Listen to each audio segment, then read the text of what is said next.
daawadayaal waxaad la socotaan maalmahan baraha bulshada waxaa si weyn ugu jiray dood adag ninkii ahaa Faysal Cali Waraabe ninkii wuxuu weerar toos ku qaaday dadka Soomaaliyeed ee dowladnimadooda nimankiina inuu taageersan yahay buu si cad oo qayaxan buu sheegay oo isla gaban mar ma ahan oo laba ma ahan oo saddex ma ahan waa badiyay ninkii dadka Soomaaliyeed lagu sii daayay xaaladaha soo ooynayo uu leeyahay fiqi inuu gumeed buu ahaa wiilkayga inta ma tahay soo faagay gumeed baa laga hadla siyaad barra imisay caynaya ilaahay baa ku dhaarshay siyaad bar sameydna imisay haysteen isaga laftiisa imisoo tan habaarayo uu caynay xisaab ma lahayn marka wiilkiisi baa dib loo soo faagay wuxuu ahaa waxay soo ogaadeenba la soo qaadayba wixii qaran ba ahayn garow baa sabar ka qaatay asoo Soomaali koow la saarada lagu xilay soo argagixisa ah oo leeyahay nimankaas oo taageera kadib waa fakaday oo waa nin fida kibaadagu waa fakaday waa kii mataan hadda la galay Suuriya oo halkaas mataan uu ku dhintay ninkii baa dib loo soo faagay wareys hadda ka hor uu siiyay VOA-da yaan daawanayna insha Allah kadibna waxaan galeynaa faraqan kooban oo arrimahaasi ku saabsan waxa loogu dhashay haaskood oo ka haystay صح ilaahay wax ka baray subxaanahu wa ta'aala in la jannay kaliyo oo niyadiisa u qaado haye dadka inta soo taasirina iyo kuwa aan weli aan ka qaban telefoonada iska xiray waxaa la wadaagsantiin siduu ku tagay halka saad sheegtay fiilan buu ku dhashay oo ku noolaa goor misagii xaaskiisu ka tagay laba kun saacad oo way tageen saddex toban halka buu yimi koos la qabo meesha la yidhaahdo Yaman صح ayaa loo diiday diyaaraddoodii baasaboorka laga dhacaya halkan baan baasaboor u yimid baasaboorkan ka qaadnay waxaan ka soo qabanay ka baasaboor doonaya garowe wasaaradda garowe tagtid baasaboor Soomaali qaadatid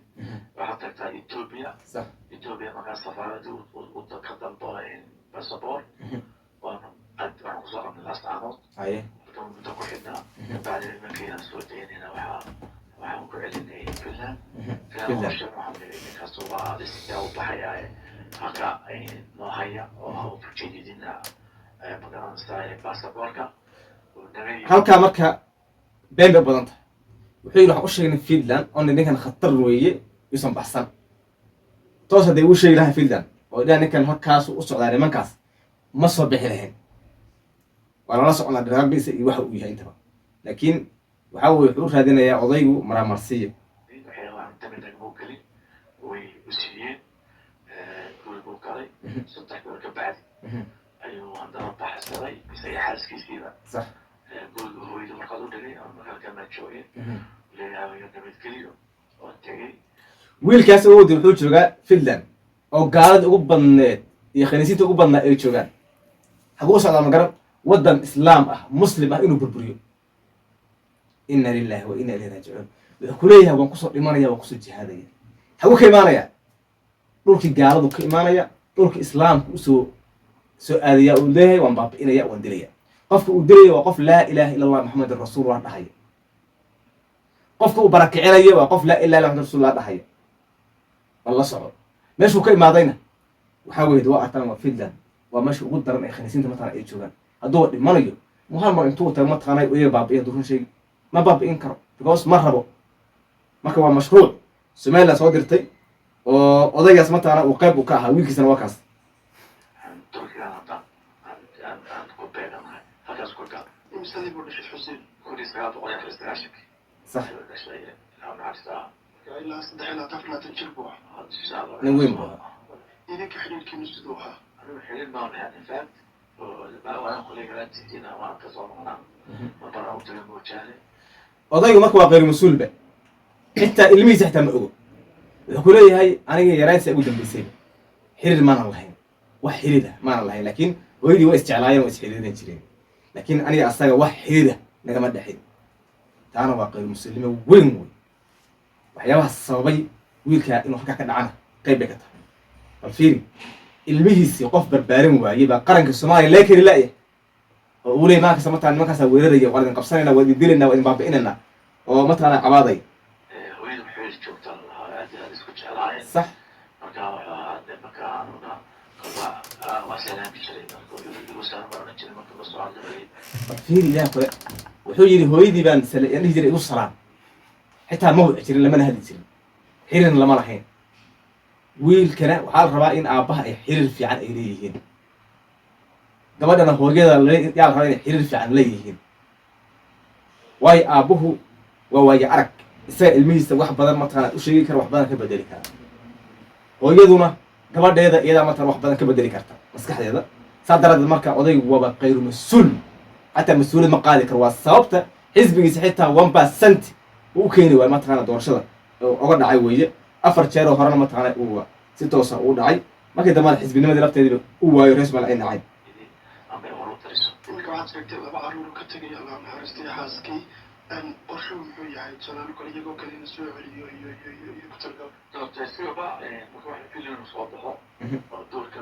meesha uu arkay khatar ee khalad u tagay magacageen uu soo jeeday afraadka bishii hooyadii la hadlay iyo walaaladii la hadlay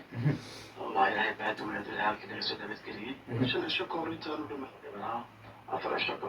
شيء ما تفكر أصلا طول الدين ما قدر يمكن إذا ما عندي استوى في الليل التركي معك صورنا لأنك سونا متكلين وإذا خطرت بالجلال صح ما كان يتمين نبغى كصورنا الموحي كأنا وأنا كذا بتكلم وأنا بقول كأني سفير في الليل الجو التركشكا وأنا شاء الله أنا مش نلا حلو وسوق عم تصيرها waad aragteen halkaas marka maxaa idinkaga baxay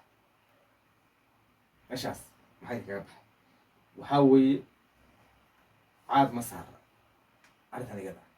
somalilandna in badan baa la dadadayay oo lalahaa mataqaanaa nimankaas way taageeraan ma taageeraan kan weye laakiin hadda maalmahan markii soomaalida ay fahantay awal soomaalida ma fahansanayn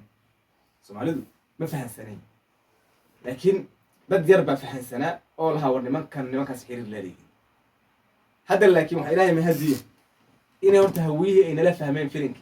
nimanka waxay yihiin inay nala fahmeen annaga haddaan la diriraynayo mataqana nimanka aan haynay hawiyana ay lahaayeen annaga idris samaala isku nahay hadda waxu caddaatay marka idris samaali inu shaqaynayno